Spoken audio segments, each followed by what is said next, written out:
Hello everyone, welcome to my YouTube channel AH helpline. कैसे हैं आप लोग? इस वीडियो में हम लोग बात करेंगे जून 2024 टर्म इन एग्जाम के लिए एग्जाम फॉर्म फिलअप करने के प्रोसेस के बारे में।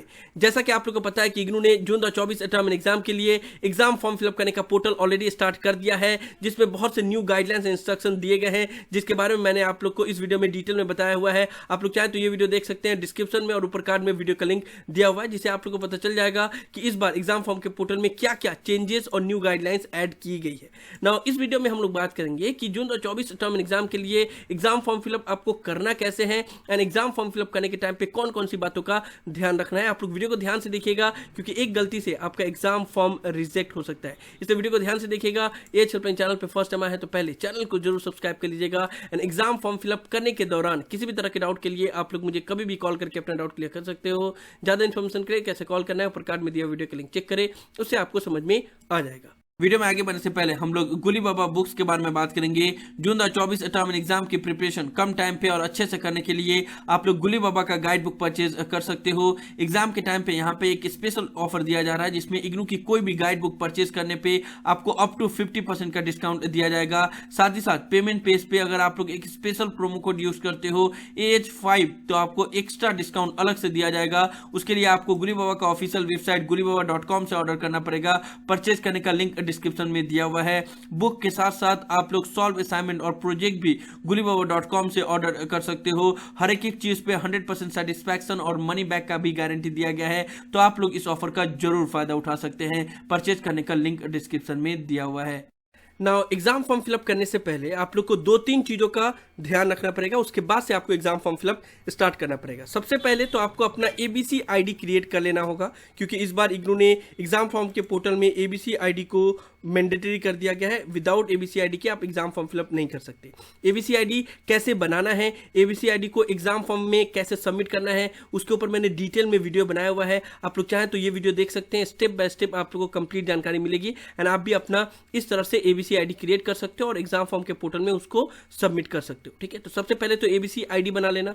उसके बाद से आप लोग अपना एग्जाम सेंटर को सही से सिलेक्ट कर लेना और ये देख लेना कि आप जून में जब एग्जाम होंगे तब आप कहाँ पे होगे, क्योंकि अभी आप लोग एग्जाम फॉर्म फिलअप कर रहे हो, लेकिन एग्जाम जो स्टार्ट होगा वो तो होगा जून में। बहुत सारे स्टूडेंट ऐसे होते हैं जो अभी मान लो अभी कोई मुंबई में है, ठीक है, और अभी वो एग्जाम फॉर्म फिलअप कर रहा है, लेकिन जब एग्जाम स्टार्ट होगा उस टाइम पे उसका कहीं और पे ट्रांसफर हो गया या फिर कहीं और पे वो शिफ्ट हो गया एंड उस टाइम पे स्टूडेंट एग्जाम सेंटर चेंज करवाने का कोशिश करते हैं, तो वो चीज़ पॉसिबल नहीं होता। इसलिए आप पहले ही ये देख लो, एग्जाम का डेट शीट तो रिलीज कर दिया गया है, डेट शीट में अपना एग्जाम का डेट चेक कर लो और देख लो कि आप किस जगह पे रहोगे जब एग्जाम होगा तब, और वहीं का आपको एग्जाम सेंटर सिलेक्ट करना है। एग्जाम सेंटर का भी पोर्टल अलग से दिया हुआ है, आप लोग चेक कर लो कि जहां पे भी आप रहोगे वहां पे कौन कौन सा एग्जाम सेंटर अवेलेबल है एंड कौन सा आपके जो घर है वहां से नज़दीक है, तो ये आप लोग के लिए बेहतर होगा। तो पहले ही एग्जाम सेंटर का पोर्टल पे आके जिस भी रीजनल के सेंटर के अंडर में आप एग्जाम देने वाले हो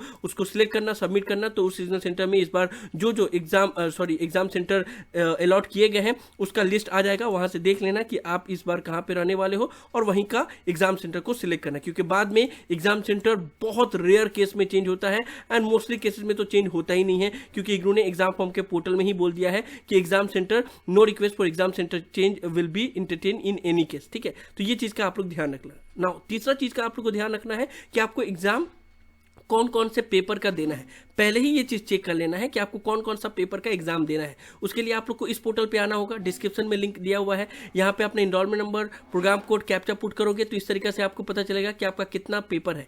यहाँ पे ग्रेड कार्ड का एक सेक्शन दिया गया, इसके ऊपर क्लिक करोगे, चेक करोगे कि आपका कौन कौन सा पेपर नॉट कंप्लीटेड है, यानी कि थ्योरी में आप पास नहीं हो, और कौन कौन सा पेपर का आपने एग्जाम नहीं दिया है, वो सारा चीज़ आपको ग्रेड कार्ड से पता चलेगा। ठीक है, एंड वहाँ से चेक करके आप लोग ये नोट डाउन पहले ही से कर लेना अलग से कि कौन कौन से पेपर का एग्जाम देना है, क्योंकि बहुत सारे स्टूडेंट इस चीज में गलती करते हैं, जो पेपर का एग्जाम देना रहता है वो नहीं देते हैं और उनको पता भी नहीं रहता कि कौन कौन सा पेपर है। तो आपको पहली बात कि इस पोर्टल से पता चलेगा कि कितना पेपर है आपका, ग्रेड कार्ड से पता चलेगा कि कौन कौन सा पेपर आपने नहीं दिया है या कौन कौन सा पेपर में आप फेल हो। ठीक है, तो उसका पहले सब्जेक्ट लिस्ट बना लेना, उसके बाद से फिर एग्जाम फॉर्म के फिलअप करने के प्रोसेस पे आना। ठीक है, तो ये 3 चीजें आपको ध्यान में रखना है। सबसे पहले तो आपको अपना ABC ID बना लेना है, दूसरा आपको ये देख लेना है कि आप जून में जब एग्जाम होंगे उस टाइम पे कहाँ पे रहोगे, कौन सा एग्जाम सेंटर आपको सिलेक्ट करना है, वो पहले ही एड्रेस चेक करके उसके बाद से वो एग्जाम सेंटर का कोड नोट डाउन कर लेना एंड देख लेना कि कौन कौन से पेपर का आपको एग्जाम देना है। ठीक है, ये तीनों चीज़ कर लिए। उसके बाद से स्क्रॉल डाउन करोगे, उसके बाद से डिक्लेरेशन के ऊपर क्लिक करोगे, उसके बाद से proceed to fill online exam form, इसके ऊपर क्लिक करोगे, नेक्स्ट पेज पे आ जाओगे। यहाँ पे आपको अपना इनरोलमेंट पुट करना होगा, अपना प्रोग्राम कोड सिलेक्ट करना होगा एंड उसके बाद से आपको अपना एग्जाम सेंटर का रीजन सिलेक्ट करना होगा। तो याद रखिएगा यहाँ पे एग्जाम सेंटर का रीजन बोला गया है, यानी कि जहाँ पे आपको एग्जाम देना है, इरेस्पेक्टिव ऑफ आप कौन से रीजनल सेंटर से बिलोंग करते हैं, आप ऑल ओवर इंडिया में कहीं पे भी एग्जाम दे सकते हो। अगर आप चंडीगढ़ के स्टूडेंट हो लेकिन आप कोचिन में एग्जाम देना चाहते हो तो आपको कोचिन यहाँ पे सिलेक्ट करना होगा। अगर आप कोलकाता के स्टूडेंट हो, भोपाल में एग्जाम देना चाहते हो तो भोपाल सिलेक्ट करना होगा। आपको यहाँ पे रीजनल सेंटर नहीं बोला गया है, आप कहाँ पे एग्जाम देना चाहते हो वो बोला गया है। आप ऑल ओवर इंडिया में कहीं पे भी एग्जाम दोगे तो उसके लिए अलग सा कुछ भी आपको करने की जरूरत नहीं होती है। तो यहाँ पे सिंपली अपना एनरोलमेंट नंबर पुट करोगे, प्रोग्राम कोड सिलेक्ट करोगे और जैसा कि आपको पता है कि इस बार इग्नू ने जो एग्जाम फॉर्म स्टार्ट किया है वो ऑनलाइन और ओडीएल दोनों मोड के लिए ही है। तो यहाँ पे आपको ऑनलाइन प्रोग्राम के भी प्रोग्राम कोड देखने को मिलेंगे एंड ओडीएल मोड के भी प्रोग्राम कोड देखने को मिलेंगे। तो जो भी आपका रिस्पेक्टिव प्रोग्राम कोड है वो सिलेक्ट करना, एनरोलमेंट पुट करना, सबमिट करोगे तो आप लोग नेक्स्ट पेज पे आ जाओगे ना। यहाँ पे आपने जो भी रीजन सिलेक्ट किया होगा उसी का एग्जाम सेंटर यहाँ पे आएगा। जैसे मान लो आपने पहला पेज पे भोपाल सिलेक्ट किया तो भोपाल के अंदर में जो जो एग्जाम सेंटर अवेलेबल है वो यहाँ पे शो करेगा। आपने कोलकाता सिलेक्ट किया तो यहाँ पे कोलकाता शो करेगा। तो जहाँ पे भी आपको एग्जाम देना है उसको सिलेक्ट करोगे। उसके बाद से आपसे पूछा जाएगा कि क्या आप अपना जो एड्रेस है वो चेंज करना चाहते हो या नहीं। तो अगर आप करना चाहते हो तो यस करोगे, उसके बाद से यहाँ पे आपको चेंज करने का ऑप्शन मिलेगा। अगर नहीं करना चाहते हो तो नो करोगे। उसके बाद से आप अपना डेट ऑफ बर्थ पुट करोगे, उसके बाद से अपना जेंडर सिलेक्ट करोगे, उसके बाद से अपना ईमेल आईडी पुट करोगे। ईमेल आईडी जरूरी नहीं है कि जो इग्नू में रजिस्टर है वही पुट करना होगा, जो भी अभी वैलिड कंडीशन में है वो भी आप पुट कर सकते हो। उसके बाद से आपको अपना मोबाइल नंबर सेलेक्ट करना होगा। उसके बाद से आपको बताना पड़ेगा कि आप पीडब्ल्यूडी कैंडिडेट हो या नहीं हो, यानी कि पर्सन विथ डिसेबिलिटी। अगर आप पीडब्ल्यूडी कैंडिडेट हो तो आप यस पे सिलेक्ट करोगे, अगर नहीं हो तो नो पे सिलेक्ट करोगे। नो पे सिलेक्ट करोगे तो कोई भी अदर ऑप्शन नहीं आएगा, लेकिन अगर आप यस पे सिलेक्ट करोगे तो एक और ऑप्शन आपको मिल जाएगा। वहां पे पूछा जाएगा कि क्या आपको लिखने में भी प्रॉब्लम होती है या नहीं। ठीक है, अगर लिखने में प्रॉब्लम नहीं होती है तो नो सिलेक्ट करोगे तो कोई भी ऑप्शन नहीं आएगा, लेकिन अगर आप यस सिलेक्ट करते हो तो आपसे पूछा जाएगा कि क्या आपको स्क्राइब की जरूरत है या नहीं है, यानी कि आपके बदले में कोई और लिखेगा, ऐसा आप चाहते हो या नहीं। तो अगर आप चाहते हो तो यहाँ पे यस सिलेक्ट करोगे। यस सिलेक्ट करोगे तो यहाँ पे एक पॉपअप आ जाएगा जिसमें आपको बोला जाएगा कि आपको अगर लिखने में भी प्रॉब्लम होती है तो स्क्राइब की जरूरत है तो आपको रीजनल डायरेक्टर से कॉन्टैक्ट करना होगा और जो मेडिकल सर्टिफिकेट है आपका पीडब्ल्यूडी कैंडिडेट होने का वो आपको प्रूफ के तौर पर देना पड़ेगा, तब रीजनल सेंटर आपके लिए एक स्क्राइब की इंतजाम कर लेंगे। और अगर आपको स्क्राइब की जरूरत नहीं है तो आप सिंपली नो कर दोगे, और या अगर आप पीडब्ल्यूडी कैंडिडेट नहीं हो तो बस नो कर दोगे तो सारे ऑप्शन जो ओपन हुए थे वो क्लोज हो जाएंगे। उसके बाद से आधार नंबर देना पड़ेगा। आधार नंबर ऑप्शनल है, दोगे तब भी चलेगा, नहीं दोगे तब भी चलेगा, लेकिन एकेडमिक बैंक ऑफ क्रेडिट जो एबीसी आईडी है वो आपको देना पड़ेगा। उसके बाद से ये सबसे इंपॉर्टेंट है, इस बार एग्जाम फॉर्म के पोर्टल में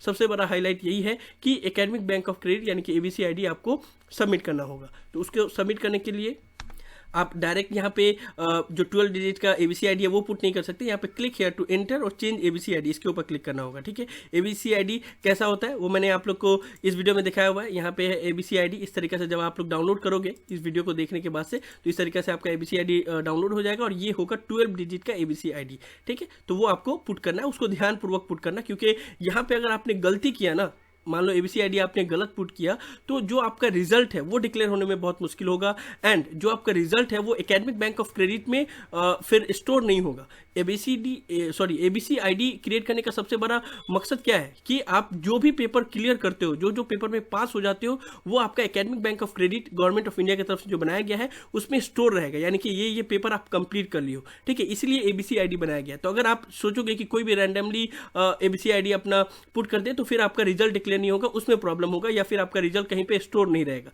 तो ये आप लोग गलती मत करना कि हाँ एबीसी आईडी अगर नहीं बन रहा है तो कुछ भी डाल। इसके बाद से आपको यहाँ पे क्लिक है टू एंटर और चेंज एबीसी आईडी, इसके ऊपर क्लिक करना होगा। इस पेज पे आ जाओगे, यहाँ पे आपसे पूछा जाएगा do you have ABC ID, yes और नो। यस के ऊपर क्लिक करोगे, यहाँ पे एंटर एबीसी आईडी का ऑप्शन मिल जाएगा। यहाँ पे आपको अपना 12 डिजिट का एबीसी आईडी पुट करना है। 12 डिजिट का एबीसी आईडी मिलेगा कहाँ से, तो जैसे मैंने आप लोग को बताया इस तरीके से आप अपना जब एकेडमिक बैंक ऑफ क्रेडिट को डाउनलोड करोगे डिजी लॉकर से तो यहाँ पे आपका name, date of birth, gender और एबीसी आईडी भी लिखा रहेगा 12 डिजिट का, यही आपको यहाँ पे सबमिट करना है। ठीक है, एंड अगर आपके पास एबीसी आईडी नहीं है तो यहाँ पे ऑप्शन दिया गया है to create ABC ID click here. तो इसके ऊपर क्लिक करोगे तो सेम आपको वही प्रोसेस बताया जाएगा जो मैंने आप लोग को इस वीडियो में डिटेल में बताया हुआ है, तो आप लोग ये वीडियो देख सकते हैं। तो यहाँ पे आपको अपना ABC ID डालना है, वो मैं पुट कर दे रहा हूँ। आपने अपना ABC ID डाल दिया, उसके बाद से सबमिट के ऊपर क्लिक करोगे। सबमिट के ऊपर क्लिक करने के बाद से अब आपको सब्जेक्ट सेलेक्ट करना होगा, ठीक है।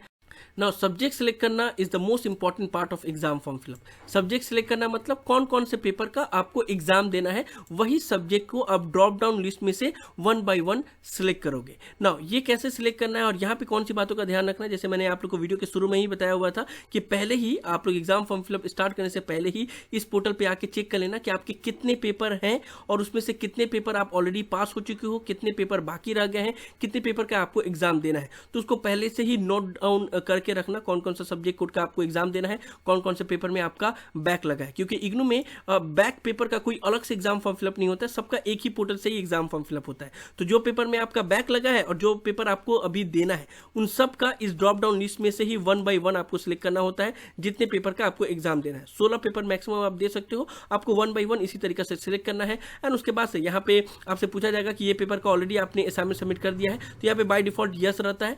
एंड ऐसा नहीं है कि आपको ये पेपर का पहले असाइनमेंट सबमिट करना होगा उसके बाद से एग्जाम फॉर्म फिलअप करना होगा। पहले आप एग्जाम फॉर्म फिलअप कर दो, बाद में आप अपना असाइनमेंट सबमिट कर सकते हो। इसलिए यहाँ पे नो का ऑप्शन ही नहीं दिया रहता है, यहाँ पे यस का ही ऑप्शन दिया रहता है, क्योंकि एग्जाम फॉर्म फिलअप तो मार्च से स्टार्ट हो जाते हैं एंड सबमिशन तो अप्रैल तक चलते रहता है। तो पॉसिबिलिटी यही रहता है कि स्टूडेंट अभी एग्जाम फॉर्म फिलअप कर दे एंड अप्रैल तक अपना असाइनमेंट सबमिट कर दे, ठीक है ना। और अगर आपने नहीं भी सबमिट किया बाई चांस अपने असाइनमेंट सही टाइम पे, तो आप बाद में नेक्स्ट सेशन में भी सबमिट कर सकते हो, बस आपका ग्रेड कार्ड नॉट कंप्लीटेड रहता है। जब आप सबमिट कर देते हो तो कंप्लीटेड शो होने लगता है। तो इस तरीके से आपने जितना पेपर का एग्जाम देना है उसको सिलेक्ट कर लिया, उसके बाद से आप सबमिट के ऊपर क्लिक करोगे, नेक्स्ट पेज पे आ जाओगे। नाउ नेक्स्ट पेज पे आपका जो डिटेल है उसको फिर से एक बार रीवेरीफाई करने का ऑप्शन दिया जाएगा, यानी कि आपने जो एग्जाम सेंटर कोड सिलेक्ट किया हुआ है, जो आपने ABC ID पुट किया हुआ है, जो आपने ईमेल एड्रेस मोबाइल नंबर दिया हुआ है, साथ ही साथ जो पेपर का आपको एग्जाम देना है उसका जो सब्जेक्ट कोड सिलेक्ट किया हुआ है, इसको आपको फिर से रीवेरीफाई करना होगा, सब कुछ एक बार देख लेना होगा।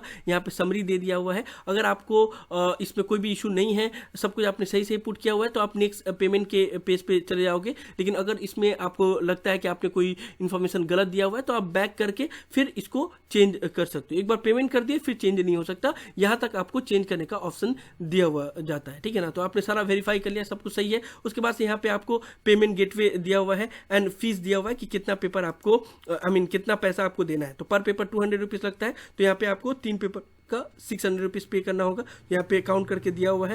एंड उसके बाद से आपको यहाँ पे पेमेंट गेटवे सेलेक्ट करना है, पेमेंट गेटवे 1 गेटवे 2, आप दोनों में से कोई भी सिलेक्ट कर सकते हो, ठीक है। मैं पेमेंट गेटवे 2 सिलेक्ट करता हूँ, उसके बाद से पे नाउ के ऊपर क्लिक करोगे, नेक्स्ट पेज पे आ जाओगे। उसके बाद से वहाँ पे आपका फिर से डिटेल दिया हुआ रहेगा, यानी कि आपका ट्रांजेक्शन नंबर, आपका इनरोलमेंट नंबर, आपका एग्जाम सेंटर कोड और अमाउंट, और यहाँ पे आपका नेम। उसके बाद से मेक पेमेंट के ऊपर क्लिक करोगे, नेक्स्ट पेज पे आ जाओगे। ये HDFC का पेमेंट गेटवे है। नाउ यहाँ पे पे विथ, यहाँ पे HDFC bank credit card, debit card और other bank credit card, debit card, ठीक है। तो आपके पास अगर HDFC का क्रेडिट कार्ड या डेबिट कार्ड है तो इसको सिलेक्ट करोगे, और अगर कोई भी अदर बैंक का डेबिट कार्ड या क्रेडिट कार्ड है तो ये अदर बैंक डेबिट कार्ड और क्रेडिट कार्ड इसके ऊपर क्लिक करोगे, उसके बाद से पेमेंट करोगे। अगर आपको UPI से पेमेंट करना है तो UPI का भी ऑप्शन दिया गया है, गूगल पे, फोन पे सभी का यहाँ पे ऑप्शन दिया गया है, उसको आप सिलेक्ट करके उसके बाद से आप पेमेंट कर सकते हो। जैसे आपने पेमेंट कर दिया, आपका कंट्रोल नंबर जनरेट हो जाएगा।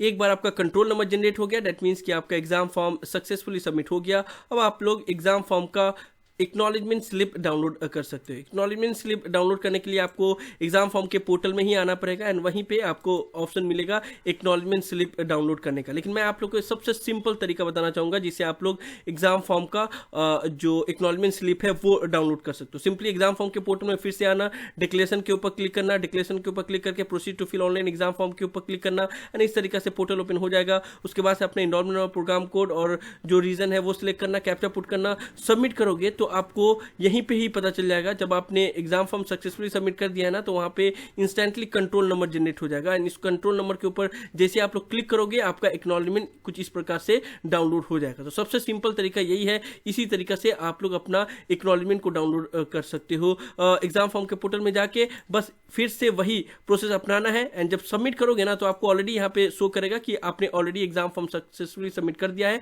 और आपका कंट्रोल नंबर ये है एंड कंट्रोल नंबर पे क्लिक करके उसके बाद से अपना एक्नॉलेजमेंट स्लिप को डाउनलोड कर सकते हो। हालांकि इग्नू ने एक और ऑप्शन दिया हुआ है एग्जाम फॉर्म के पोर्टल में, एक सर्च ऑप्शन का भी ऑप्शन दिया हुआ है जहां पे आप अपना इनरोलमेंट नंबर और डेट ऑफ बर्थ पुट करके सबमिट करोगे तो यहाँ से भी आप लोग अपना एक्नॉलेजमेंट स्लिप को डाउनलोड कर सकते हो। लेकिन यहाँ पे डेटा इंस्टेंटली अपडेट नहीं होता है, कभी कभी टाइम लगता है, 72 आवर टाइम लग जाता है। लेकिन ये जो मैंने आपको तरीका बताया इससे इंस्टेंटली हो जाता है। Exam form fill up successfully submit करोगे, कंट्रोल नंबर जनरेट होगा और यहाँ पे आपको कंट्रोल नंबर जनरेट हो जाएगा और यहाँ पे क्लिक करोगे आप अपना एक्नॉलेजमेंट स्लिप डाउनलोड कर सकते हो। तो इस तरीके से आप लोग अपना एक्नॉलेजमेंट स्लिप डाउनलोड करके अपने पास में रख लेना। सो आप लोगों को सारा चीज समझ में आ गया कि जून 2024 टर्म एग्जाम के लिए एग्जाम फॉर्म फिलअप कैसे करना है, कौन कौन सी बातों का ध्यान रखना है, एबीसी आईडी कैसे बनाना है, कैसे सबमिट करना है, सब के बारे में हमने स्टेप बाय स्टेप डिटेल में बात कर लिया। मुझे उम्मीद है कि आप लोग को सभी इंफॉर्मेशन यूजफुल लगी होगी, इसलिए वीडियो को लाइक जरूर कर दे, सभी फ्रेंड के साथ शेयर करें ताकि उनको भी पता चल जाए कि जून 2024 टर्म एग्जाम के लिए एग्जाम फॉर्म फिलअप कैसे करते हैं एंड कौन कौन सी बातों का ध्यान रखना पड़ता है। किसी भी तरह के डाउट के लिए आप लोग नीचे कमेंट बॉक्स में लिख सकते हैं या मुझे डायरेक्टली कॉल करके भी अपना डाउट क्लियर कर सकते हैं। और अगर आप एएच हेल्पलाइन चैनल पे फर्स्ट टाइम आए हैं तो मेक श्योर आप लोग पहली फुर्सत में चैनल को जरूर सब्सक्राइब कर ले। So thank you so much for watching this video. Have a awesome day. Thank you so much.